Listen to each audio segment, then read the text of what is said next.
Motherfucker, and it's like that. Welcome back to another episode of Survival Time. Bitch, we finna get into it because I'm getting sick of these whole ass niggas in my comments. Okay, for all the Muslims out there that talking about I don't know nothing about Islam and all that other shit, we finna get into the story of Yaqub. The story of Yaqub is about how white people were created. This is to keep in mind the fact that back in the day, this is what the fuck the Honorable Elijah Muhammad used to sell to people like Malcolm X, etc., etc. And this is the story that they would give. These are things that people actually believed happened, and this is some shit that people actually bought into. So we finna see what's up because these niggas want to play games. So we finna play games next. Because this is why, and I'm finna show y'all and explain throughout this time frame why I don't really support the Islamic nation within America. And it's the reason why I don't support the Black Islamic nation in America. They really pissing me off, so that's why I'm slurring a little bit. But the thing is this, people be making everything about race. When Malcolm X came back from his Mecca trip, which was paid for by his fucking sister, who sent him to Egypt, he said when he got back, all of the practices and things that he was taught while he was in America, he found were false and were bullshit. So we finna see what the fuck is up with Yaqub. You may recognize this man. His name is Yaqub, or Yaqub, or Yaqub, or Yaqub, or Yaqub. He lived 6,600 years ago, and if you are white, he is your father. Not only that, you're also Greek, but we'll get to that. Yaqub, as we know him, first appeared in the writings of Wallace Fard Muhammad, the founder of the Nation of Islam, simplified as the NOI, or NOI, which is an offshoot of mainstream Islam with a focus on black nationalism, and was expanded upon by his successor Elijah Muhammad, most specifically in his chapter Making of Devil in his 1965 book Message to the Black Man in America, which outlines the role of Yaqub in making the white devil race. To get the full picture of Yaqub, I would like to share his life story with you. Although the following story is not the same as the original story outlined by the Noi, as it expands upon a few extra plot elements such as the nature of Yaqub's origin. This is the most complete story of Yaqub I can find, and it is my personal favorite iteration. The story of Yaqub begins with aliens and the Hollow Earth. Thousands of years ago, many alien groups came to Earth after leaving their planet. Not much is known about their original planet. We only know that it was destroyed by evil, forcing the aliens to flee. These aliens took up residency within the Hollow Earth, also known as Agartha, as humans were already living on the surface at this time. These surface humans all... If humans was already there, how the fuck did he create another brand of humans? If humans was already there, then how, like, this is what I'm trying to say when it comes to, like, the whole situation, when it comes to, like, the whole Islamic situation. All that shit they taught us and keep trying to put on us and throw out there into the media is bullshit. All they ever try to do is make it seem like we gotta be Muslims in order for us black men to be positive, in order for us to know things, in order for us to be smart, in order for us to be intelligent, in order for us to actually have a full-blown conversation and not get into fisticuffs or not have to shoot each other. We have to be Muslim. In order for us to be right-minded, we have to be Muslim. I don't agree with that. I don't agree with that. And I don't believe that Muslims and Islamic faith has anything to do with being black, bitch. Belonged to the Ebenoid tribe, and white people did not exist. This was around or before 4,600 BC. The alien visitors were able to live in the center of the earth because there is an inner sun, and from this hollow earth they were able to establish great civilization. The most prominent alien group living within the hollow earth were known as the Shi'uk. The Shi'uk are dark-skinned, large-headed humanoids. Inside these large heads, the Shi'uk have oversized and extremely dense brains, making them far more intelligent than your average human.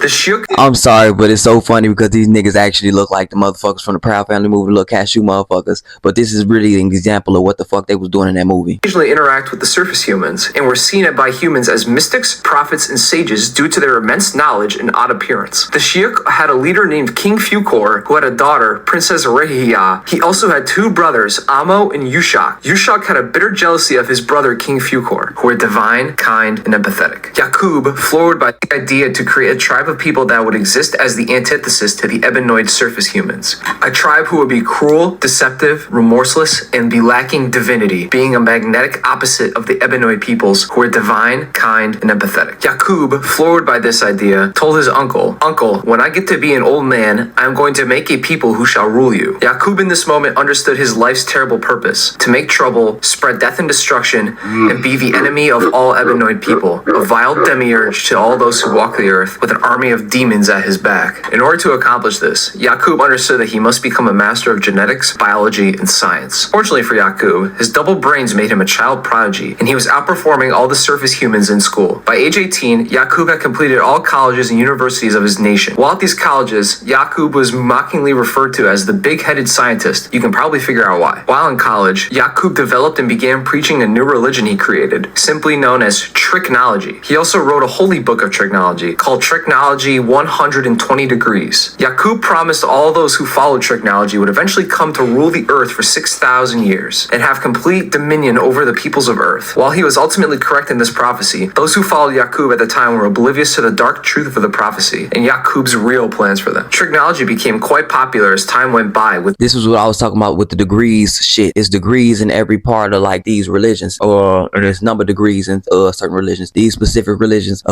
amongst Islamic faiths are a part of that shit. Despite what people keep saying about 5% nation not being a part of this, that, and the third, it actually is a differentiated part of it. Just like it's different sections of being a Muslim, it's different sections of Islamic faiths. Dumbass. Alright, that's what the fuck I keep trying to say. Don't have nothing to do with them being exactly a Muslim because they not following exact Muslim laws. They're attached to that lifestyle though. It's all attached. many people starting to follow Yaqub, as they were deeply impressed with his teachings and immense knowledge. The boys who once bullied and looked down on him now wanted to follow him, and the women who once scorned and mocked Yaqub now wanted. Why the fuck did he put this picture on this nigga body? Like, I'm not understanding. Like, what was the point? This was weird. Yaqub hammer. Trichnology became such a powerful movement amongst the surface humans. Even the king of the surface humans became intimidated by the threat it posed and began to persecute the followers of Trichnology, throwing all followers of Trichnology into prison along with Yaqub himself. However, Trichnologist numbers had grown too large, and there weren't enough prisons to hold them all. Realizing that he was out of options, the king went to Yaqub's cell to offer him a deal. So you are Mr. Yaqub? Yes, I am. The king then asked Yaqub what he would accept in exchange for ending the continued spread of Trichnology. Yaqub told him that if he provided enough food, materials, and other necessities to build a civilization for 20 years, Yaqub would spend that time building up a self-sufficient Trichnologist civilization, and after the 20 years, would leave with his followers to distant lands. The king, eager to contain the spread of Yaqub's doctrine, agreed to these terms and provided for Yaqub and his followers for the 20 years. And when that time had passed, the king loaded Yaqub and all his followers onto ships and sent them off into exile. At the time of disembarkment, the Trichnologists numbered 59,999 plus Yaqub, making 60k total people across 100 ships, about 600 people per ship. Departing near modern-day Mecca, they sailed south through the Red Sea to travel around Africa, heading towards their destination of the Isle of Patmos in modern-day Greece, forcing them to circumnavigate the continent. It was on this long voyage that Yaqub began the second phase of his plan to create his devil race, beginning at a eugenics and human breeding experiment. Yaqub began to favor followers with lighter complexions and began having children with the women in his following. Babies born with lighter complexions were spared, while the darker ones were thrown overboard. Yaqub's plan to create an albinoid people was in motion. When Yaqub's followers found out about his plan and learned that he was killing babies in a demented breeding program, 95% of his followers lost their faith in Yaqub, apparently no longer wishing to follow a giga-brained baby-killing scientist. The now disillusioned followers jumped ship and swam to Africa as they sailed around it, spreading the ebenoid population across the continent, where they would remain to this day. Only 5% of Yaqub's most devoted followers remained, leaving only around 3,000 who reached Patmos with Yaqub. On Patmos, new king of Patmos, Yaqub, established a despotic regime dedicated solely to the creation of his new white race. He set up birth control and Planned Parenthood laws to speed up his eugenics program, commonly. Listen, I'm gonna let y'all do all the deep delving into this. I'm gonna leave the link in the description.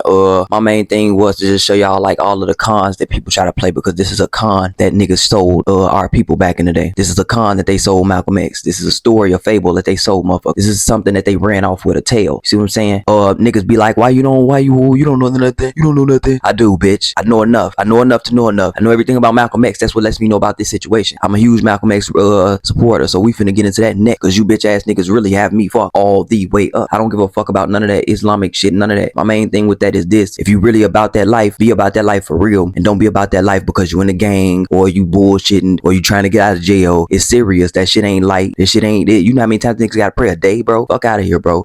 Y'all let me know what the fuck y'all think. Like, subscribe, whatever, bro. But this is what the fuck they tried to tell us as far as how white people was created. That they did a Hitler process where, you know how Hitler was having all the blonde hair, blue eyed motherfuckers fuck and then make babies together. That's what he was doing, having all the light skin motherfuckers make babies till they made a brighter baby. Then they made a brighter baby after that and kept doing that until they made whiter people.